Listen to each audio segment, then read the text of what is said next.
Whenever this remarkable historian and I get together, the rules are always the same.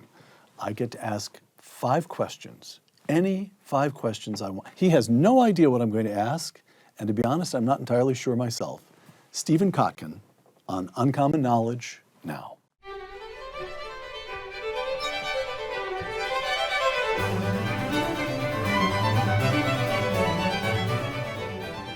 Welcome to Uncommon Knowledge. I'm Peter Robinson. A senior fellow at the Hoover Institution here at Stanford, Stephen Kotkin represents one of the nation's most accomplished historians and one of its most fascinating analysts. The author of half a dozen major works of history, Dr. Kotkin is now at work on the 3rd and final volume of his definitive biography of Joseph Stalin. A new year, a new administration. Today, 5 questions for 2025. Stephen, let's start with the presidential election. 2 arguments. Here's one. Donald Trump's reelection was a one-off. A weakened Joe Biden remained in the race until he couldn't. He handed the nomination to an even weaker candidate, Kamala Harris. Trump wins the Electoral College and the popular vote, but you know what? His polls never break 50%. He wins the popular vote, but again, with a smidgen of under 50%, it's a one-off, a fluke. Here's the second argument. This follows analyst Henry Olson. Exit polls showed that more voters identified themselves as Republicans than as Democrats for the first time since 1932. Donald Trump won a full 1/3 of the non-white vote, a historic margin for a Republican.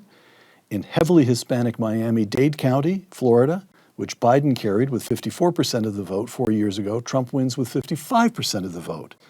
In Starr County, Texas, a county that is 98% Hispanic, Trump defeated Kamala Harris by 16 points, which is the first time a Republican presidential candidate carried Starr County in a century.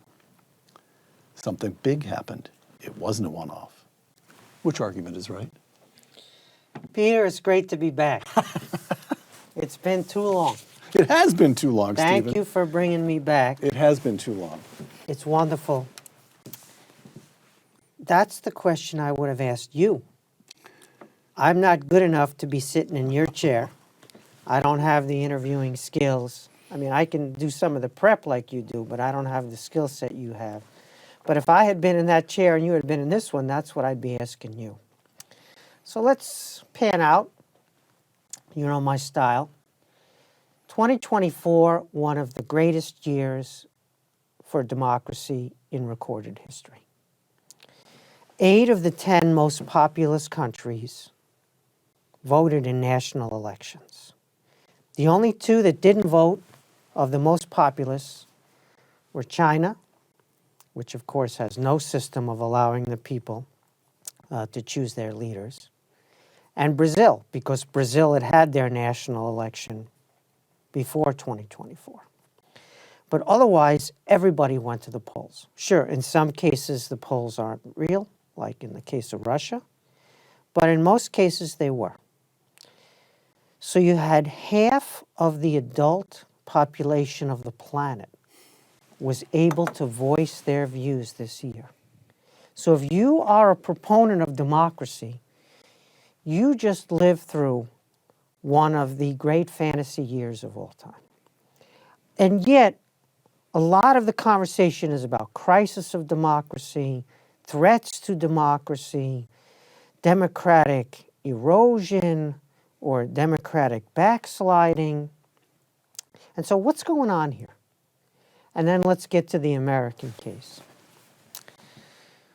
A lot of analysts confuse rejection of their preferences at the polls with some kind of crisis of democracy. Do they ever? That's a sad but pervasive phenomenon.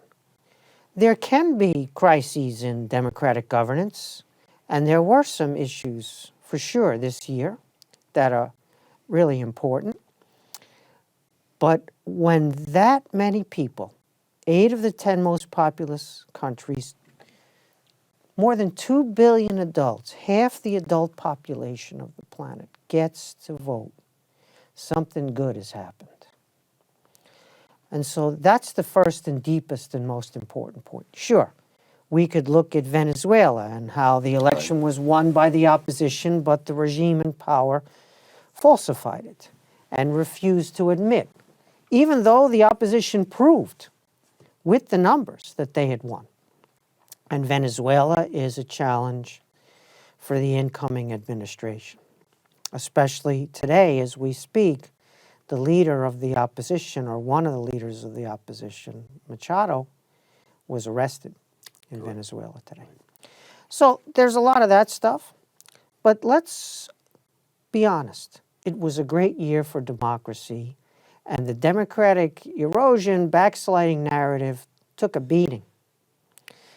The other people who took a beating were incumbents.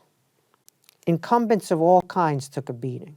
And that's because government is not working that well.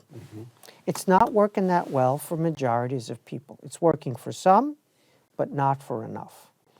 And so incumbents on the right and incumbents on the left, the Tory party in the UK, got blown away in Britain. their yes. worst loss ever in almost 200 years of the existence of that fantastic party. Probably the oldest party still in existence in the world. And in the US, the Democrats got punished. And they got punished brutally. And they deserve that punishment. And the vehicle for that punishment at the national level was Donald Trump. But it happened not just nationally, at the federal election level. You had in Ohio, Democratic Senator Sherrod Brown, an incumbent, was punished.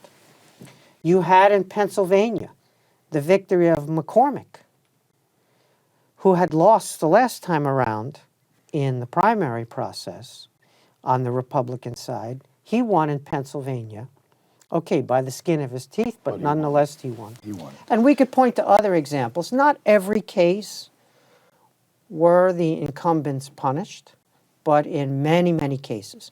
The thing about democracy is voters cannot always get what they want, but they can punish what's in front of them for failing to deliver. And we had that election. So millions of people voted for Donald Trump because of who he is and what he represents and what they think or at least hope he might do. And millions more punished the Democrats for who they are, what they've been doing, or what they've been failing to do. Whether that punishment sinks in remains to be seen. Now, as far as your question, was this a Trump victory, and is it an enduring shift? Correct, yes. Well, we don't know yet. Too early to tell, as Zhou Enlai supposedly said about the French Revolution more than a century afterward.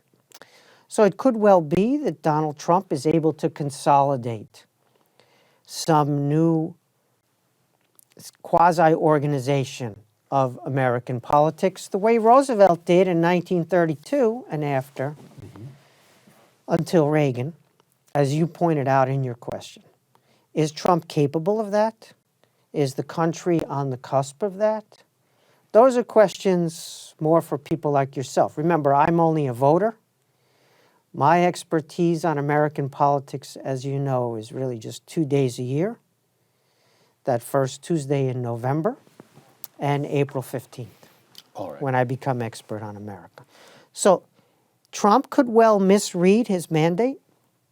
So Biden comes into office, narrow election, a few swing states, a few tens of thousand votes in the swing states, a 50-50 Senate, and he decides he's the incarnation of LBJ or maybe FDR.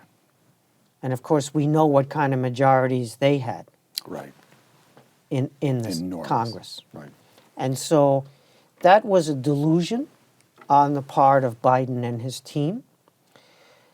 And that delusion was punished, as we just said.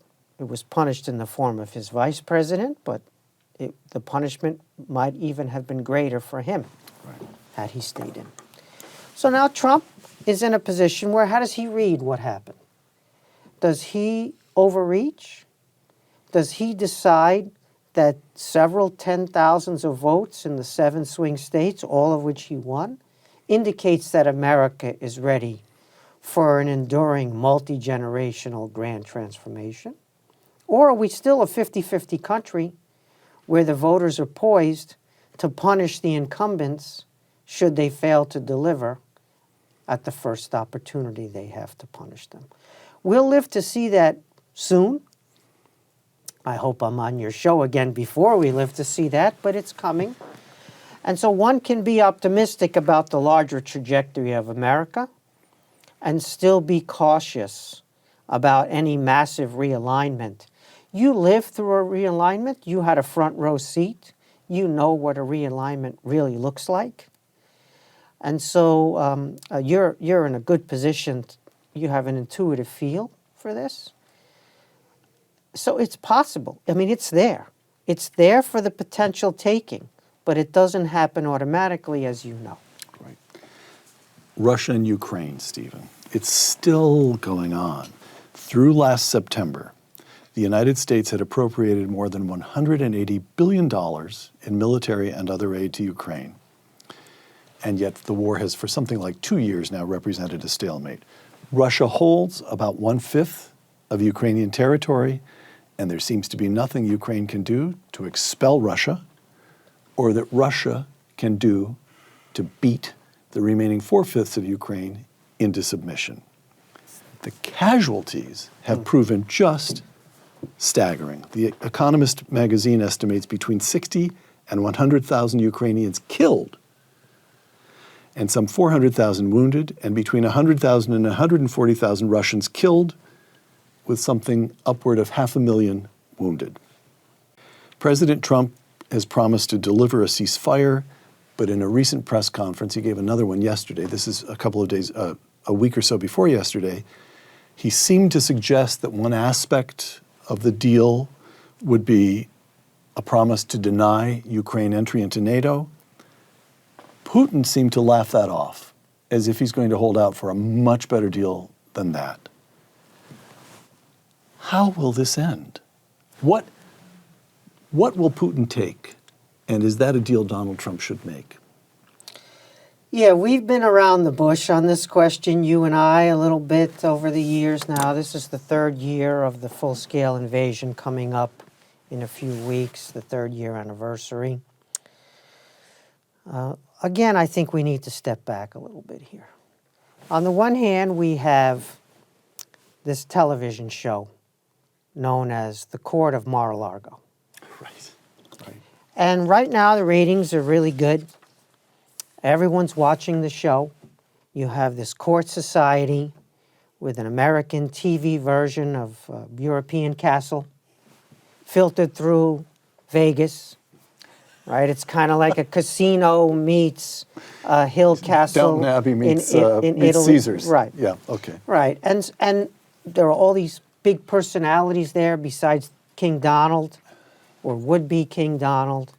And they're jockeying for airtime, and some of them own the air that they can not just jockey for, but command that they're the center of attention.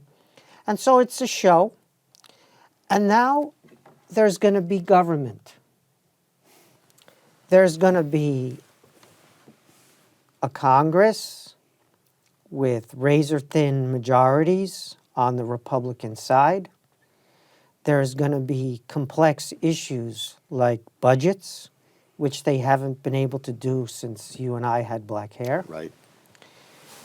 There's going to be world events that impinge on them that they don't control, and you remember well from the White House what that feels like, the best laid plans, as it were. That's all coming, and that's coming very soon. So now we're in the TV show phase of this, where we have news cycles, and we have ratings, and we have this court of Mar-a-Lago.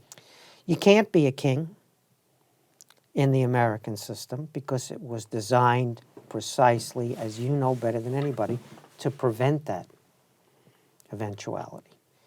So there's all sorts of ways that the executive branch is tied up in knots trying to get things done. Mm-hmm. So they can gain people's attention. And certainly Donald Trump has done that.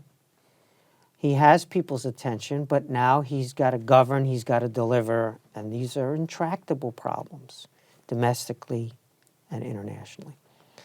Let's remember that President Obama wanted nothing to do with Ukraine. It was so low down his list of priorities after Putin seized Crimea that Obama gave the Ukraine portfolio to the vice president, Joe Biden. Funerals and Ukraine. And Ukraine. Those were Biden's portfolios. Biden wanted to wash his hands of Ukraine. He had bigger fish to fry. It interceded on his presidency. Putin interceded on Obama's White House. So now we have President Trump, and he's not very invested in Ukraine. He'd like it to go away. He'd like to pull that proverbial chain that we all remember on the toilets growing up. Now there's a handle, but back in the day it was a chain, and you pulled it and whoosh, sound, and things went away. So Trump has that view, and it's the same view that Obama had vis-a-vis Ukraine, ironically. He'd like it to go away. But here's his problem. Joe Biden fled in the middle of the night from Afghanistan, and his presidency never recovered. It never did recover. His ratings tanked immediately after the withdrawal from Afghanistan and stayed down. Maybe that wasn't the only cause. There were probably many causes to that, but sure looks more than coincidental. Americans hate war, but if you're in a war, they hate losing even more. Mm-hmm. And so Donald Trump risks becoming the Joe Biden of Ukraine, having his own Afghanistan, where Trump began to withdraw from Afghanistan before Biden came in. Biden inherited the problem, made it worse, and took the blame, and Trump got none of the blame, even though he was also responsible. And now Putin has a chance to humiliate America in Ukraine. On Biden's watch, he hands it over to Trump, and now Trump, if he leaves in the middle of the night, the way Biden did of Afghanistan, what does that do to his presidency? Think about Nixon. We all remember Nixon. Well, some of us remember Nixon. Some of us remember. You and I do. I played Nixon in school during the school debates when we were young. I was the only one. Everyone else wanted to play the Democrat, and I volunteered to be Nixon in the mock debate that we had in school. Nixon, some other kid played Humphrey? Yeah. Okay. Some other kid, the rest of the class played Humphrey. So you've been swimming against the stream a long time, Stephen. Well, all right. I was young then. I didn't really know what I was doing. I'm older now. I still don't know what I'm doing. And so what happened with Nixon? He promised to end the Vietnam War. He wanted out. It was tearing the country apart. It was clearly not going well. He wanted out. He gets elected. He comes into office. Turns out the North Vietnamese don't want to negotiate with him. He's promising to get out, and the other side says, screw you, literally. So what does Nixon do? He decides to bomb the smithereens out of the North Vietnamese and the adjacent countries. He mines Haiphong Harbor? Because he's escalating to de-escalate. So Trump now is confronted with either a Joe Biden-esque, middle of the night, fleeing from Ukraine and bearing the burden of that loss on his presidency, on American prestige, or a kind of Nixon-esque, well, if the other side won't talk and do what we want, we'll have to escalate to de-escalate. So that's a really big dilemma for Trump. So when he promises to end the war in 24 hours, What's he really talking about? When he says now it's 100 days, his announced special representative, Keith Kellogg, retired military officer, has now elongated that to 100 days, and now they're elongating it to 6 months. They may elongate it to 4 years of his presidency before too long. And it's because, as in the case of the North Vietnamese, it's not clear that President Putin wants to deliver some type of victory to incoming President Trump. Why would he do that? There's insufficient pressure on Putin to force a deal. Okay, so here's where one of the many places you are expert, and that is the workings of the Russian government. I don't understand how a president of any country, I know it's not really a democracy, but still he has to have the support of a lot of people to continue to operate that chain of command, to continue to supply his generals at the front with fresh soldiers, even holding a fifth of the country, even in a stalemate. He's losing a lot of people every week. His Navy's been humiliated. I don't understand why there isn't pressure on him, why he doesn't feel pressure. He's got to wrap this up, or what? He's not going to lose an election. Will his generals turn on him? I guess the man who did try to turn on him, Prigozhin, ends up with an unfortunate airplane accident. Somehow that plane blew up. So essentially we're talking, so he has all the levers of power. There's no one who can put pressure on him. Is that the way it works? You got a couple of things going on here. First, there's a collective action problem in authoritarian regimes. Suppose you and I get together and we say that, I say to you, Peter, President Putin is ruining this country and we have to do something about it. Your first instinct is that Putin has sent me to test your loyalty. Even if you think the same thing that I think, you think he's ruining the country, the first thing you do is stand up and say, how dare you say that? And the second thing you do is you run to Putin's staff and you tattle on me. Rat on you. Because you're trying to protect yourself. You assume that it's a provocation to test your loyalty. So how do you overcome that level of distrust inside an authoritarian regime like that? It's really, really hard. Really You're essentially hard. saying that the best way to understand the Russian government is to watch old episodes of The Sopranos. It's a thug regime. The best way to understand old episodes of The Sopranos is to study the Russian government. Okay. I'm with you on that. So that's one piece. All right. The other piece is something we call negative selection. Negative selection is a term, it's a jargon from sociology. It means I'm going to appoint people to top positions precisely because they're stupid. They're too stupid to figure out how to overthrow me. And so I'll be safe if I appoint the stupidest people I can find to the highest positions. This is typical for authoritarian regimes. So your defense minister is a construction foreman. He finally got cashiered after mishandling the war. The cost of negative selection is you get imbeciles in positions like defense minister, Right. which is fine in peacetime. But once you go to war, you've chosen loyalty over competence again and again and again.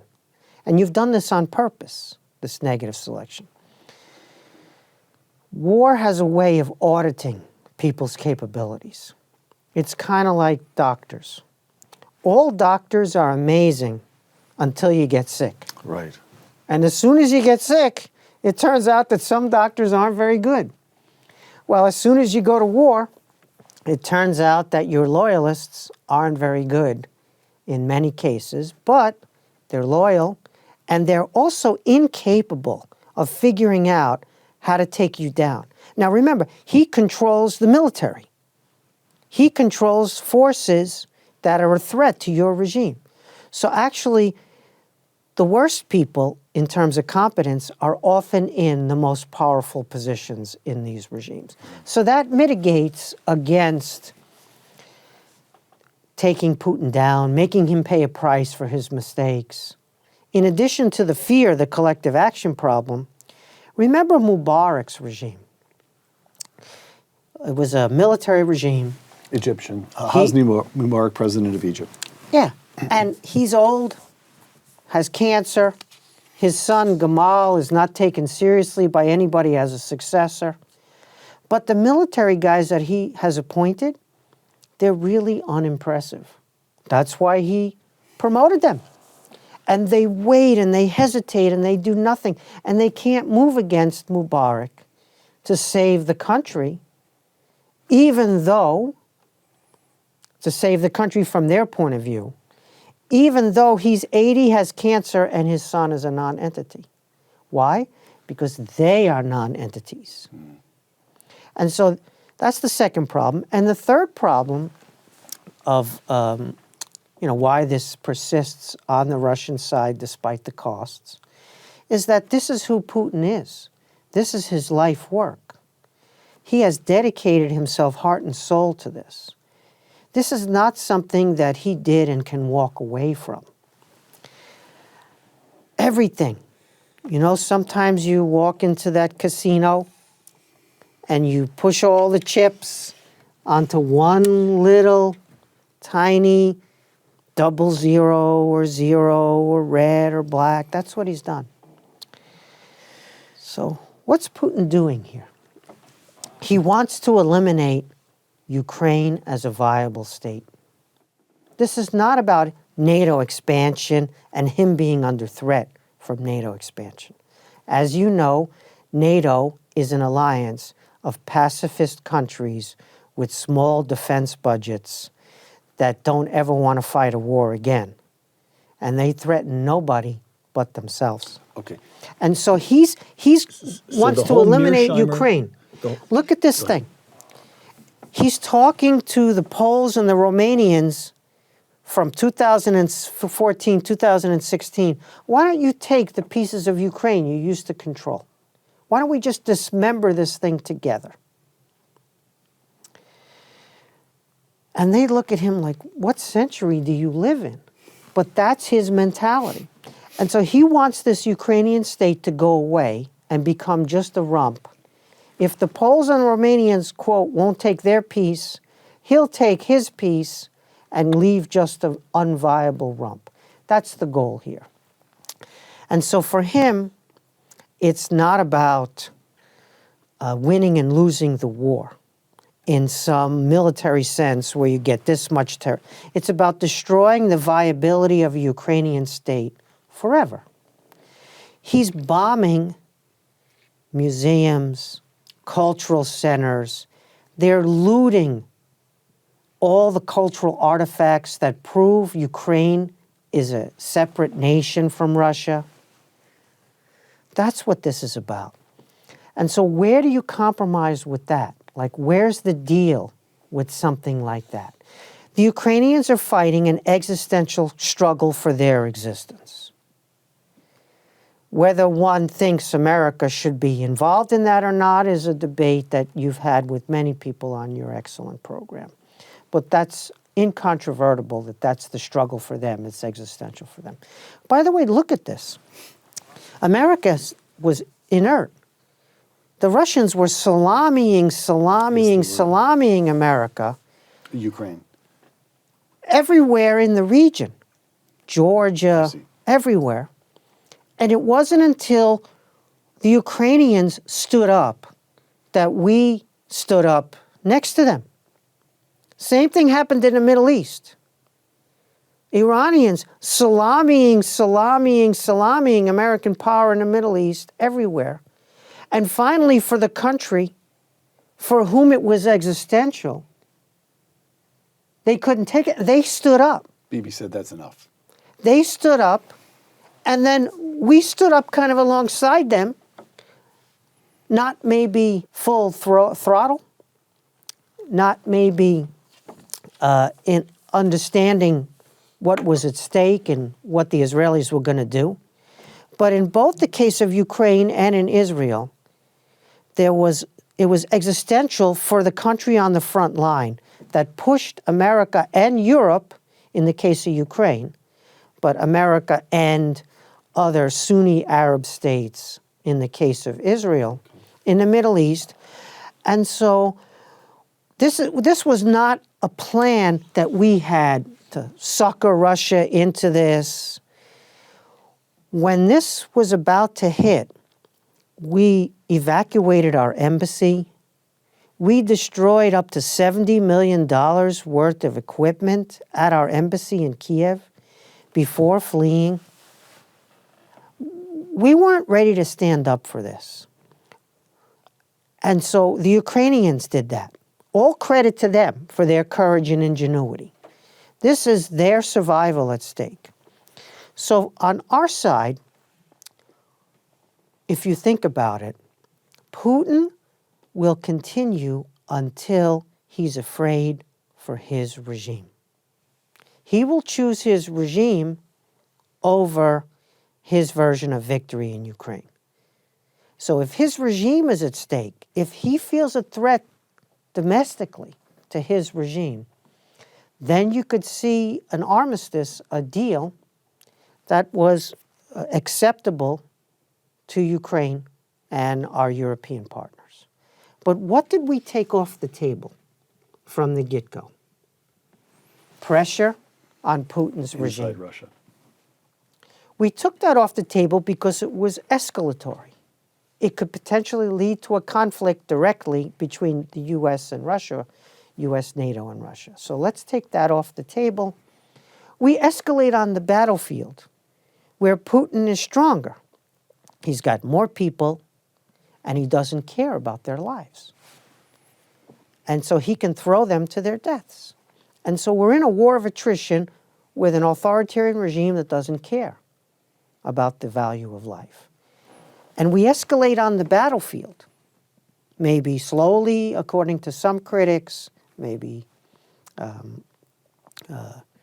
not everything we could have done, according to those critics, but we incurred the escalatory risk on the battlefield in a war of attrition on the side of a smaller country against a larger country, a quasi-democratic country against a clearly authoritarian regime.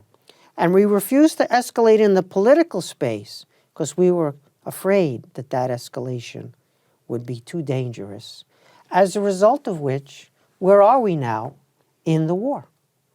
And so until we apply pressure to his regime, now remember, we're getting accused of regime change 24/7 in Russian propaganda. So we're being charged with the crime while doing nothing for that regime change. And so we're getting accused anyway, we're escalating on the battlefield anyway, and yet here we are. So Stephen, are you saying... So this is 3 years now. Are you saying, would your advice to Donald Trump be to take a page from Reagan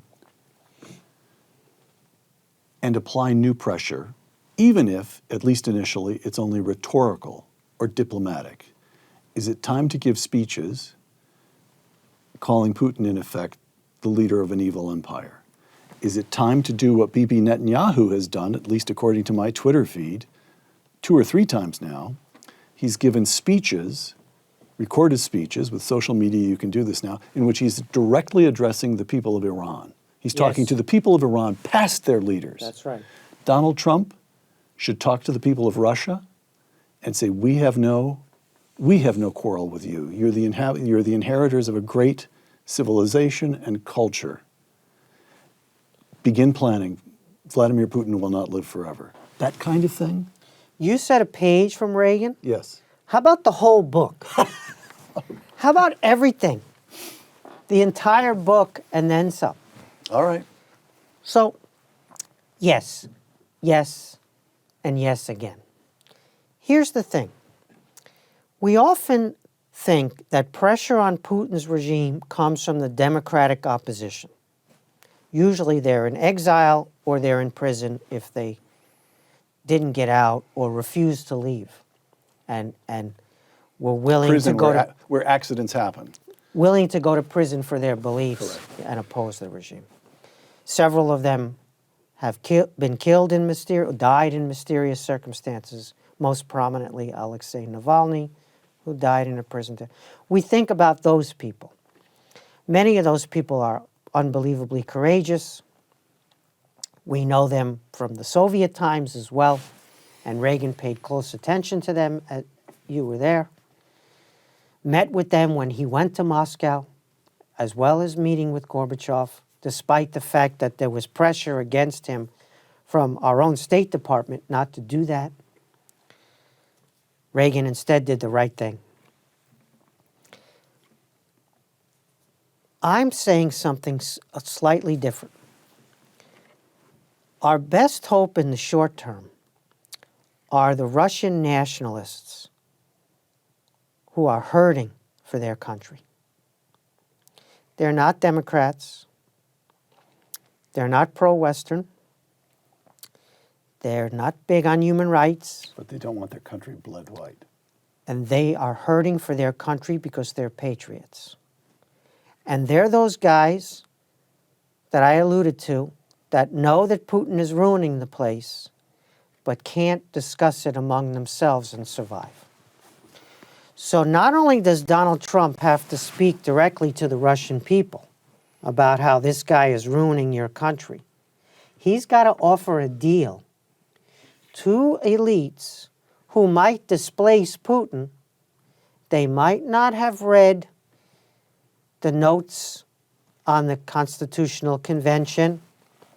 They might not be familiar with the writings of Thomas Jefferson. Checks and balances may be anathema to them, but they love their country and they see it has mortgaged, if not abandoned its future entirely, to a chimerical pursuit that everybody is losing, including Russia and the Russians. And what's on offer for them if they act, if they move? What's the package of rehabilitation, of diplomacy, of deal-making, not to reward the aggression, but to reward a retrenchment from the aggression? It doesn't solve your long-term trajectory of Russia. For that, you need that Reagan-esque approach to the democratic opposition in certain forms. But it does solve your immediate problem of this terrible war that's so costly and so devastating to the Russian people as well as, in the first instance, the Ukrainian people who are on the front lines. And so this is a sophisticated political gambit. It requires, like Reagan understood, investment in deterrence. You always have to cast the shadow of your military might over the negotiating table, as George Shultz put it more eloquently than I did, and that is Reagan understood better than anybody in his administration, employing Shultz as an instrument in this regard. You build it up and you negotiate simultaneously. You appeal to the Russian people, but there's a deal on offer for the retrenchers, who are your instrument domestic. They exist. We're recruiting them. Our intelligence agencies are recruiting them so that they can deliver inside information to us about what's going on. That's information you can read on the Russian Telegram channels every morning, as I do. I don't know how valuable it is. Maybe it's more valuable than I'm guessing. We need that not to recruit them to deliver information, but we need to recruit them for an alternative Russia that doesn't threaten its neighbors, even if it's authoritarian at home. We need to help them save their own country. Yes, we do. Now, ultimately, they're the ones that have to do this. It's on them. Just as it is in Iran, just as it is anywhere else we can name. So, And we've seen in Syria, very recently, we've seen in Syria that these regimes are all powerful and brittle simultaneously. And one moment, they look impregnable, and in the same moment, they can be undone, implode like in a bank run. right. And so that vulnerability is deep, it's entrenched, it's endemic, and it's always there. Every day is existential for Putin's regime. Even though he's got the levers of power, the repressive apparatus, that stuff can flip. We've seen it in Syria recently. We saw it in the Soviet case when you were writing those important speeches, the one that you alluded to. Write that speech for Trump. Go down to that Las Vegas Tuscan villa Mar-a-Lago. and see if you can meet with them and offer them a version of that speech. They need you. Stephen, Israel. This past summer, Antony Blinken, our own Secretary of State, said that Iran's breakout time, the time needed to produce enough weapons-grade material for nuclear weapons, and now I'm quoting him, these are his words, is now probably 1 or 2 weeks. Iran already possesses ballistic missiles. On October 1st, they demonstrated that they were willing to use them against Israel with a ballistic missile attack. So you've got ballistic missile technology, done. A week or 2 to fissile material, done. Another year, maybe 2, to develop deliverable warheads. Is that state of affairs acceptable to the state of Israel? And recently on this program, I asked that very question to Natan Sharansky. Yes. And he replied, quote, that state of affairs is absolutely unacceptable to the state of Israel. In Israel, I'm quoting Natan Sharansky, in Israel, everyone is asking one question. When we have to take out Iran's nuclear program, not if, when, will the United States go in with us? I saw that program. You've had many great programs since the last time I was on this show. It's been too long. That's not the point. The point is that you've had many great programs. So let's think this through. What direction is that Iranian regime headed? Are they Down. on an upward trajectory? They are toast. Could be tomorrow, could be a generation from now. They have no legitimacy at home. They are despised by their people. Despised. There's not ambivalence. There's They're hate hated. for that regime. That regime is not very young. Their supreme leader, I mean, he could run for president of the United States. He's so old. He's that old. Yeah.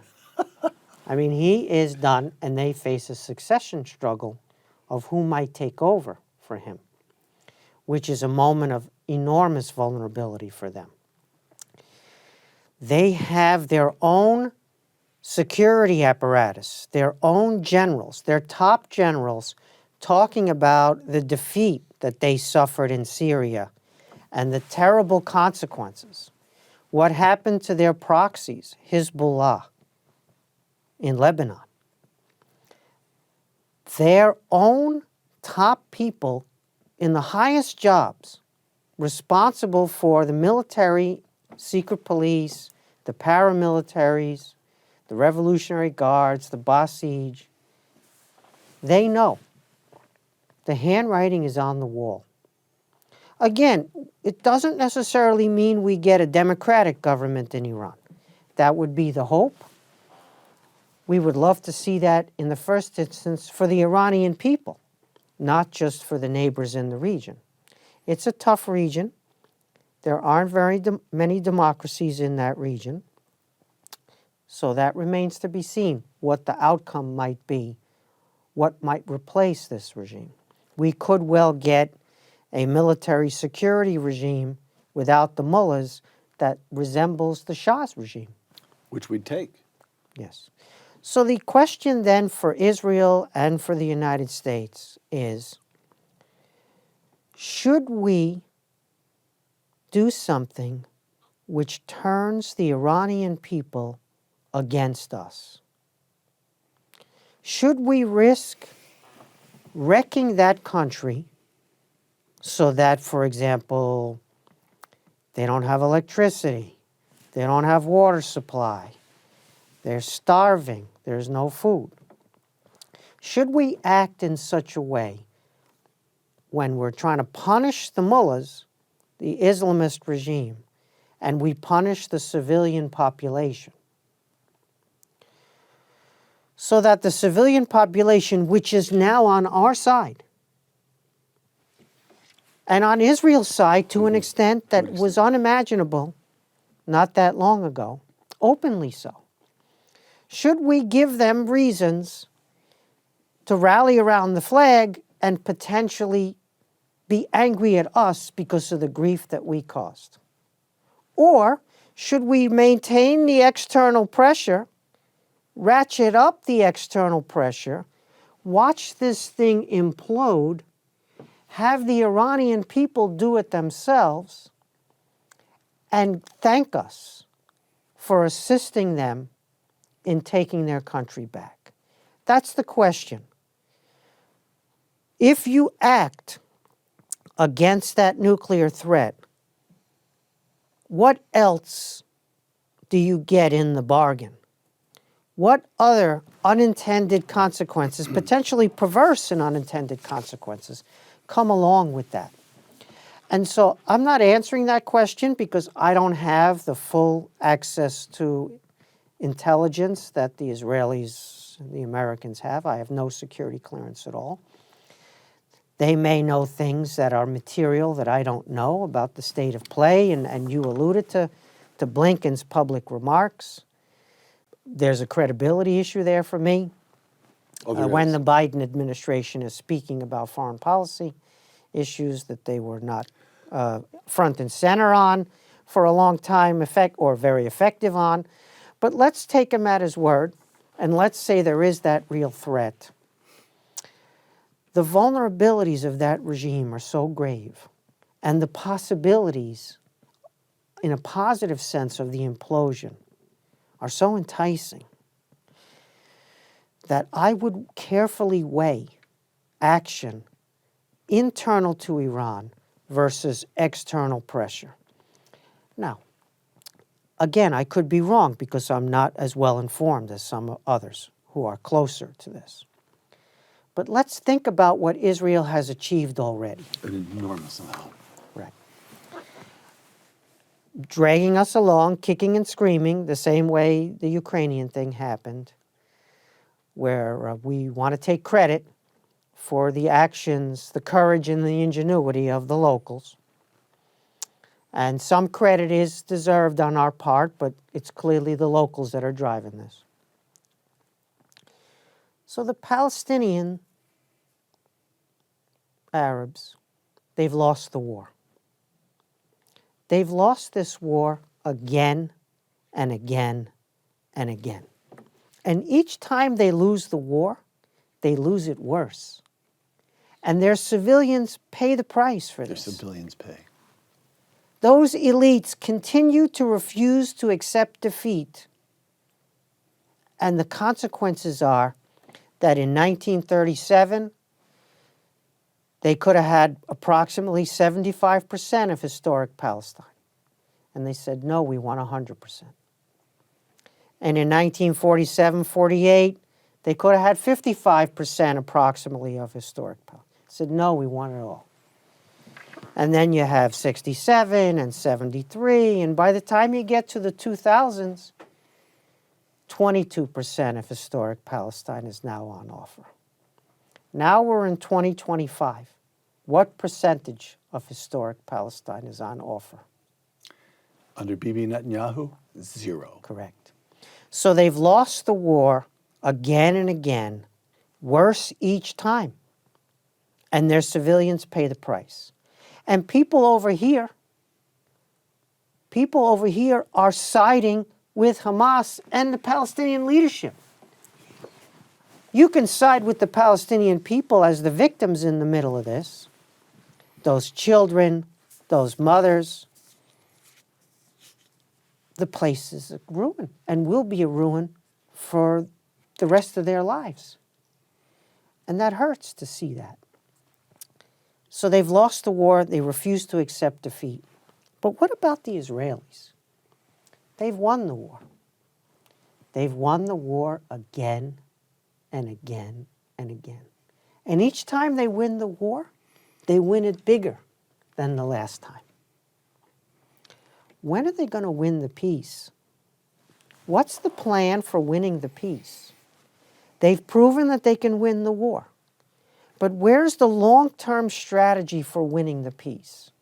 It doesn't matter if you win the war and you don't win the peace. America did that in Afghanistan. We won the war. We lost the peace. In fact, Peter, you can lose the war and win the peace, which is what we did in Vietnam. There's no way to describe Vietnam other than a loss for America. But in the fullness of time, despite the atrocities we committed there, it's a pro-American country. You can argue that in the fullness of time, we won the peace in Vietnam. Without winning the war, we lost that war. So how do the Israelis win the peace? That's the question in front of the Netanyahu government and the Israeli establishment, and it's been that question for our entire lifetimes, and they haven't had an answer. And so I need an answer. I know about the Hamas side, the Palestinian Authority. I understand losing the war and fighting it again and again.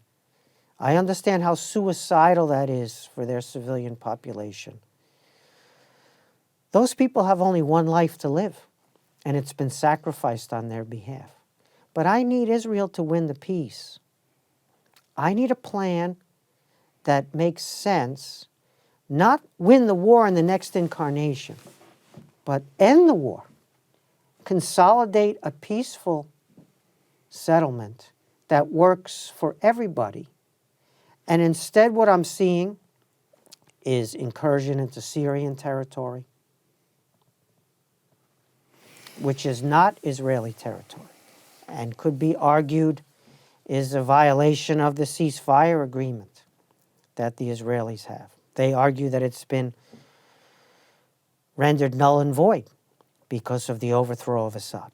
Again, these are arguments that have deep and profound sets of questions that are not easy to answer, and that there are multiple sides to the issue. But I need to see the Israelis moving towards a strategy, not a tactics, but a strategy of winning the peace in the region, because they're the ones that need the peace.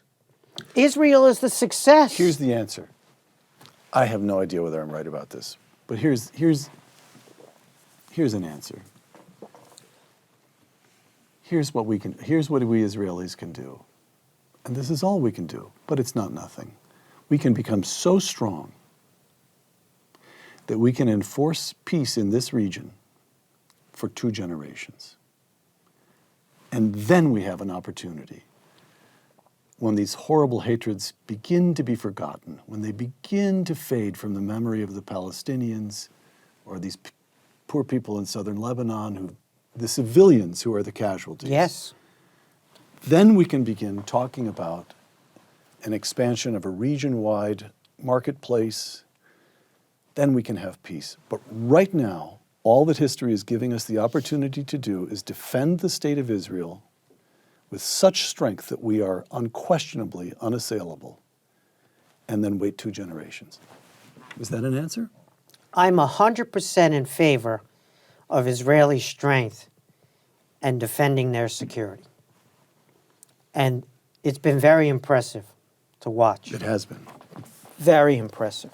Kudos to them, to that whole national security establishment, to that whole society, because they fight as a whole society, not just as a separate 1% military. Mm-hmm. It's amazing, just as it's been in Ukraine, but in different ways and a different scale. It's been amazing to watch the courage and ingenuity, the strength, the brilliance of the intelligence, and some of the tactical things that they've pulled off, breathtaking and going to be studied for a really long time. And so hats off to them. Okay, what are the costs to all of that? The costs not just 2 generations from now, but every day during those 2 generations of yours. Those costs to Israeli society, they're militarized. Everybody serves in the military there, and everybody's in the reserve on call at any moment. Even if they run businesses, they have bakeries that feed the people, they can get called up in a second for the model that you're talking about. The impact on their lives, the impact on the GDP of the country, what they've built in the desert. Amazing. Yeah. And so why isn't that also part of the calculation? The strength part, for sure. But what else in addition to that? Again, let's take more than a page from Reagan. It's the strength plus the diplomacy, right? It's the deal making. If you're strong enough to get a good deal, that's great, but you got to get the good deal. You got to get the deal. You actually have to want to negotiate, and you got to pocket the concessions that your strength is eliciting. So you need a vision of where you're going. Again, let's take that book. You need a vision of where you're going. And you need to be able to take less than 100% in negotiations, because nobody ever gets 100% in a negotiation. You got to do a deal. What's the deal? So I agree with you.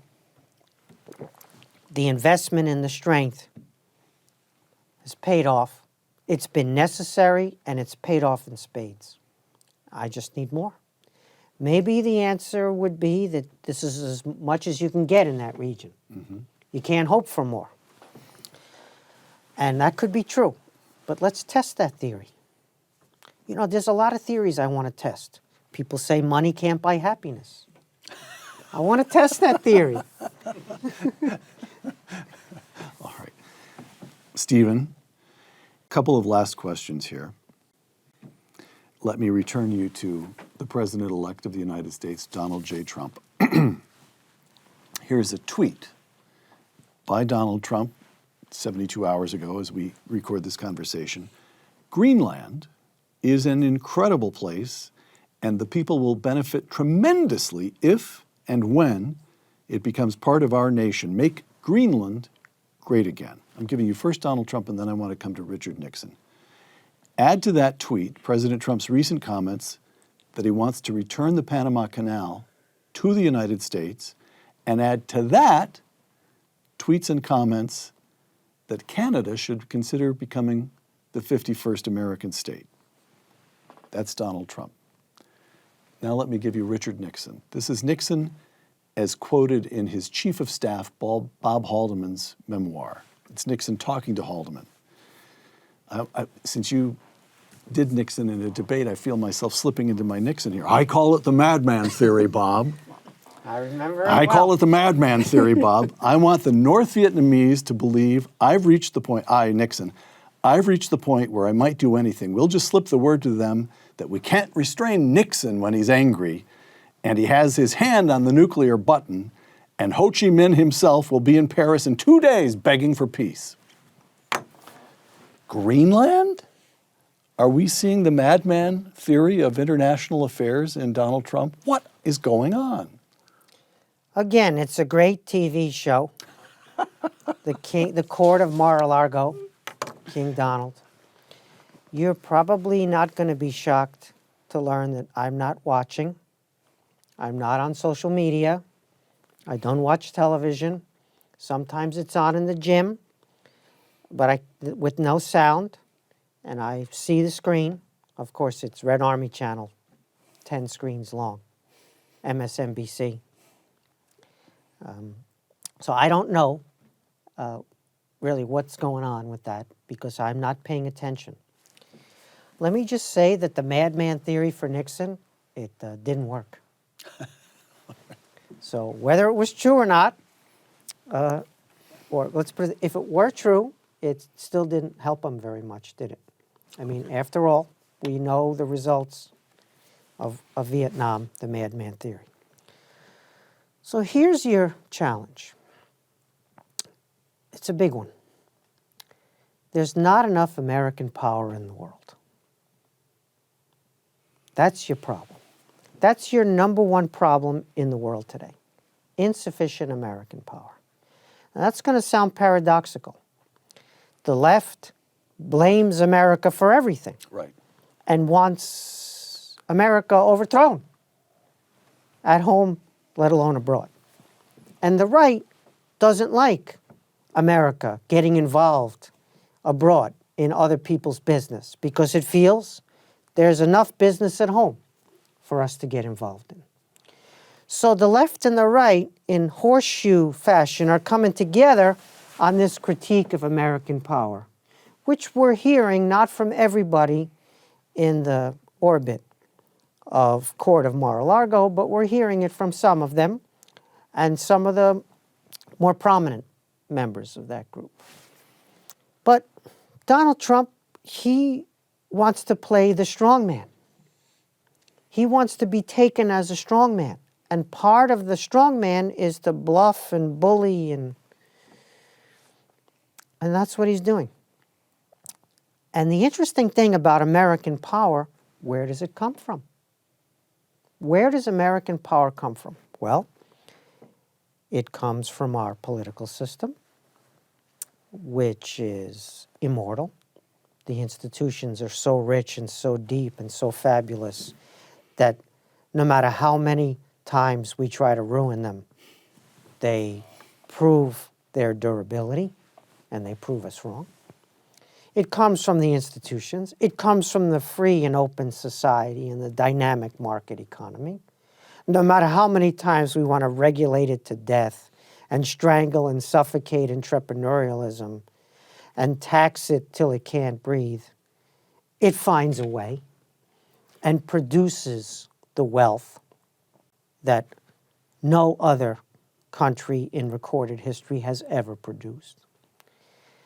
And I could go on, but American power also comes from our friends, from our allies, from our partners. You see, they multiply our power. We have almost 80 treaty relationships with other countries globally. Those are voluntary and legally binding. Other countries have come to us and said, we want mutual obligations with you. We want to partner with you. We want to be friends. We want to be allies with you. Imagine that. Including Canada. It's just stunning. No other power in recorded history has ever had that number of treaty relationships with other countries. Again, this is not a sphere of influence that we're imposing by force. These are voluntary relationships of mutual benefit. They're win-win, they're not zero-sum. And we have them all over. You alluded to Israel. You could have added UAE and Saudi, and we could go on.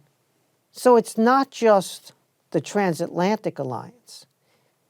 It's also the Pacific. And so that's a superpower of our superpower. We would want to deepen those relationships. In some cases, they could use a little renovation, like our kitchens or our bathrooms or things that still work but are getting, maybe they were built in a different epoch, under different circumstances. Maybe the aesthetics are not as pleasing as they once were, right? And so you renovate, you improve, you bring them up to date.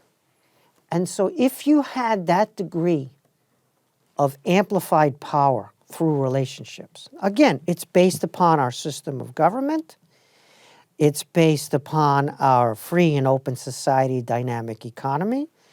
But it's also about our soft power, our cultural power, our attraction. Why are people trying to cross the border illegally? Are they trying to cross the border illegally because they're all terrorists trying to destroy the country? Some of them are. But the vast majority of them, they're coming because the streets are paved with gold, figuratively speaking. And so we need to fix that. And it's been partially fixed by, of all people, the Democrats, who exacerbated the problem by going from 50,000 illegal border crossings to 250,000 or 300,000, and now we're back more towards 50,000. They've instituted a Trumpian-like border policy even before he gets in office. My point is just that we have a good thing going here, and we got a lot of friends. You know from your own life that when you need a favor, you've done other people favors, and they're ready to step up for you. You know that when you get in trouble, there's somebody you can text message with your thumbs, and they're going to be right there for you because you were there for them, or because they're aligned with you in terms of values. Right? And so, wow. How do you manage that better? Clearly, there are imbalances. Clearly, there's some free riding. We could go back to every president from your lifetime, how they've complained about the imbalances and the free riding. And we're partially at fault for encouraging that behavior and rewarding it in some cases. So I agree with President Trump that some of these relationships need a rebalancing. They need updating for the 21st century. The free riding has got to end in the cases where where it's happening. But let's not accuse let's not accuse our friends of free riding when they're not free riding. So on the Greenland thing, Yeah. I've never been to Greenland. Imagine that. I've been around, but not to Greenland. There are 57,000 or so people who live in Greenland. If I were Trump, would I be threatening them with military force? Or would I be bribing them? $50 billion seems like a lot of money, not compared to our federal budget, not compared to a couple of toys in the Pentagon. $50 billion is $1 million per Greenlander. Think about that. Think about the kind of bargain you could strike using your soft power, your attractiveness, your deal-making, and saying, you have rare earths and other valuable minerals underneath your... Let's develop them together. We'll benefit and you'll benefit. You sit on the Arctic waterway, which potentially transforms international trade and geopolitics. Let's maybe see the kind of deals that we can do that benefit you and that benefit us. That would be an interesting proposition, and then we would have to see what they say because they're a sovereign nation. Yes, technically, they are, their security policy is under Denmark. Right. But Denmark does not own them and control them, and we don't have to do a deal with Denmark necessarily. We can do it with the Greenlanders if there's mutual benefit. If Trump is up to the task of his art of the deal and his deal-making, there's a deal to be had that could attract the Greenlanders instead of repelling them. And so why repel them? Why threaten? I understand the ratings go up for the show, Court of Mar-a-Lago. But there's a better way to enhance our security through mutual benefit with a population there that might be interested in a deal. But I don't think we're going to get to a deal this particular way. I remember the schoolyard when I was growing up. And I made friends with some people, and they generally weren't the ones who beat me up. Stephen, question 5. Okay? Last question. Give me a moment to set this up. 2 decades, a tale of 2 decades. In the 1970s, economic stagnation, the erosion of our position in the Cold War, the humiliations of Vietnam and Watergate. The 1980s, economic expansion, the rebuilding of our military, the reassertion of national morale so effectively that Reagan's, that 1984 re-election campaign slogan, "Morning Again in America," may sound very sappy today, but it sounded true enough to voters that they gave him 49 out of 50 states. 1 decade, 1979, this country's so weak that the Soviets feel free to go into Afghanistan and the Iranians to take Americans hostage. 1989, 1 decade later, we've undergone such a renewal that it spills over into the rest of the world and the Berlin Wall falls.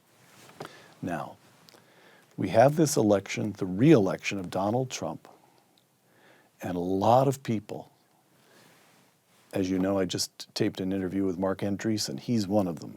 Impressive, accomplished people.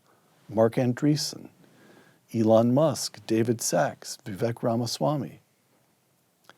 Not to mention the millions of Americans who voted for him. Now, some people voted for him as least bad, but a lot of people have their hopes up. 75 million people voted. 75 million people voted for him. He won the popular vote. National renewal. Should we have our hopes up? Can we do it again? Does this feel to you like such a moment?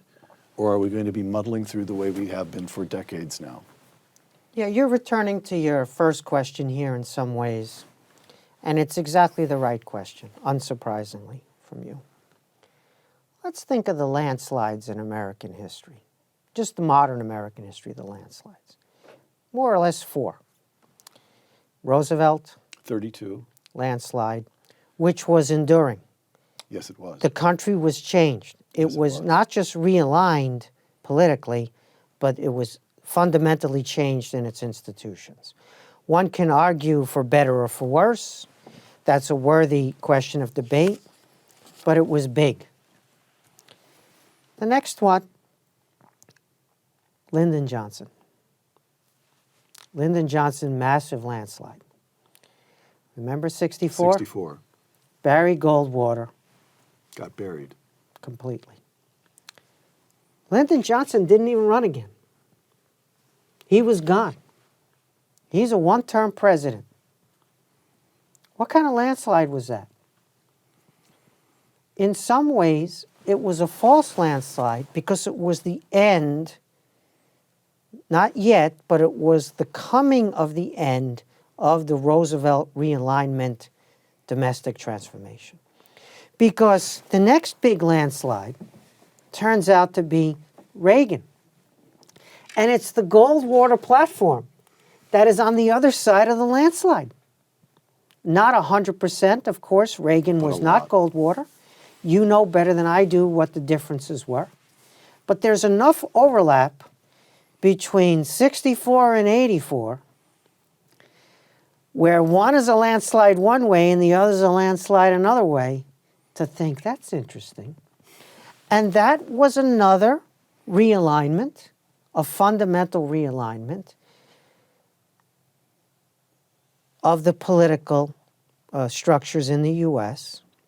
and a partial, not a complete, but a partial change, fundamental change of the domestic institutions.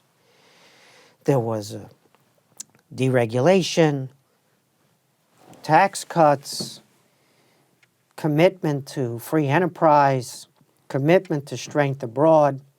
For some people, it didn't go far enough, but there are constraints on politicians, as we know. And so you have your 2 big fundamental transformations, realignments.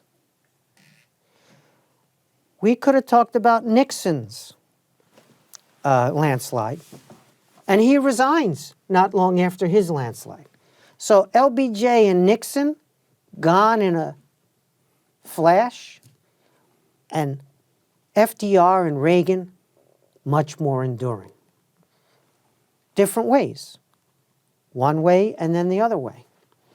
So fundamental realignments in political terms, and even bigger in institutional and socioeconomic, they don't happen very often.